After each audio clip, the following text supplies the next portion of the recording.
The United States Congress is known as the last plantation. You will not find this inglorious moniker in any of the many introductory texts that survey America's history, nor does it appear in any advanced readings about legislative studies. You will not hear this nickname parlayed among political scientists, but it is a name used widely and often by the people who know Congress most intimately, lawmakers of both parties and their sizable and powerful staffs. In designating Congress as the last plantation, these congressmen, staff, and even reporters were, perhaps unknowingly and unwittingly, identifying what I argue is a central dynamic in preserving America's racial hierarchy. Drawing on my own experiences as a congressional staffer, along with more than 75 interviews, I make a three-part argument in this book.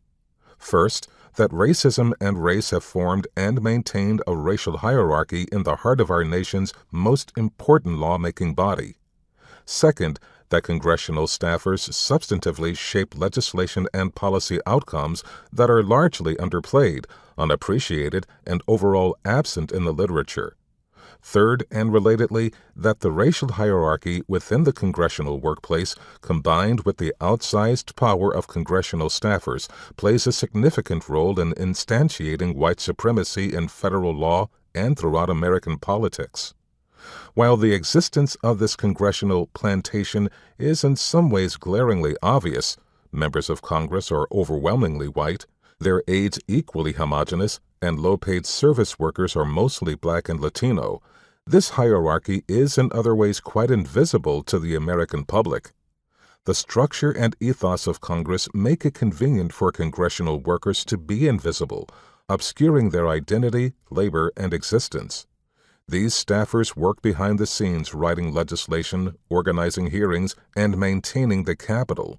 They are the machinery, mechanisms, and glue that make Congress work. While there is certainly much that they do that is influential and invisible, I reveal throughout this book how racism is an even more powerful and even less visible force that effectively governs Congress. Racism shapes the work of congressional staffers, impacting who works there, what they do, how they do it, and what kinds of careers and lives they will go on to lead. Most vitally, I argue that by governing the lives and careers of congressional staffers, racism shapes Congress and the entire American political system.